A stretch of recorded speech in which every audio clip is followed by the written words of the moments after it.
Hi, I'm Kris, and I want to thank you in advance for being a ballot counter at a speech contest.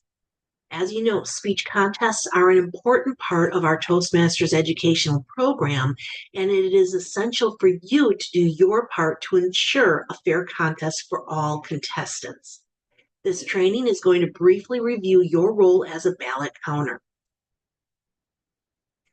All contest functionaries should be familiar with the most current version of our speech contest rulebook. For 2024-2025 Toastmasters year, be sure you have downloaded and reviewed item number 1171. That's the rulebook number for July 1st, 2024 through June 30th, 2025. As a ballot counter, to be eligible, you must be a paid member of a Toastmasters club. You are not allowed to be a ballot counter in the same contest in which you are competing. This means if you are a contestant in Area 3's table topic contest, you cannot be a ballot counter for Area 7 table topics contest. Different levels of the speech contest do have separate requirements for the number of ballot counters needed. At the area level, 2 ballot counters are required. At the division and district levels, 3 ballot counters are required. In addition to the ballot counters, the chief judge is also part of this process for counting ballots. The general process for being a ballot counter starts by attending the judges and functionary briefing. Pay attention to who the judges are. After each contest, you will be responsible for collecting the envelopes from the judges.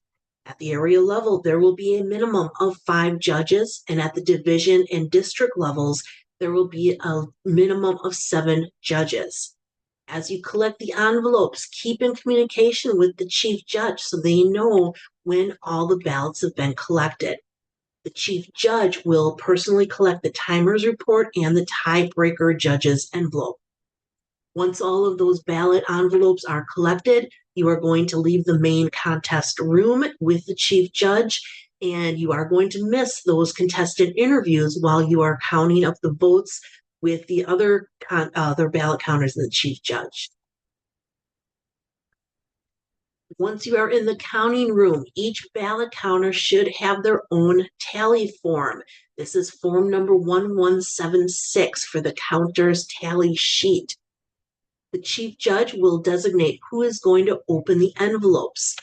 My best practice for the chief judge is for the chief judge to open the envelope, show the counters each individual ballot, have a quick review, make sure that it is a valid ballot. Any disqualified ballots, they are immediately pulled out of the mix and they are not included in the final tally. And what exactly makes for a disqualified ballot? You want to check, make sure there is only one contestant name on each line for first, second, and third place. Check that there are no other doodles, marks, scores, rankings on the ballot. You want to check that the judge signed and printed their name. And again, pull out any disqualified ballots and do not include them in the final count. The chief judge is also going to review the timer report for any disqualification of contestants due to being over or under the allotted speech time. If you have questions on any of this, refer to the chief judge. Now that you have all the qualified ballots and as each ballot is read, each counter is going to mark their ballot. Contestant names can be written in a speaking order along the top of the ballot, and from the judge's ballot, we are going to have you state the judge's name, and then you would write that name on the ballot. Once you have all of the information, my best practice here, when I open up a particular envelopes for their ballot, I will read the information and I will simply say, Judge Jiminy Cricket, and then I will give the contestant name with their assigned number based on their rating. So best practice here, Judge Jiminy Cricket, Dwayne Johnson, 3 points, meaning that judge marked Dwayne for first place. Johnny Appleseed, 2 points. So the judge marked Johnny as second place contestant. Mary Smith, 1 point. She was written in the spot for third place on that ballot. You continue this process for all of the judges. Once all the scores, all the ballot information has been shared, each counter is going to add up the totals for each column for the contestant and compare your scores. If there are different totals, each person should recount again. And if needed, you go through all of the ballots one more time. If all the ballot counters confirm the scores, the winners are written on the bottom of the form. And from this order on the ballot counters form, the judge is going to record the first, second, and third place winners in reverse order on the results form, and that's given to the contest chair or the contest toastmaster to announce the winners. What I normally do right away in that ballot counting room, I'll complete the notification of contest winners form. This is the form that's going to list all of the contestants, and it goes well beyond third place. This is going to be a form given to the contest chair for the next level contest. What happens in the case of a tie? With a tie happens, the chief judge is going to open up that tiebreaker judge's envelope. This is the only time that the tiebreaker ballot should be opened. When we are looking at the score, so on this specific example, both Dwayne Johnson and Mary Smith both had a total score of 15. That means there is a tie just between Mary and Dwayne.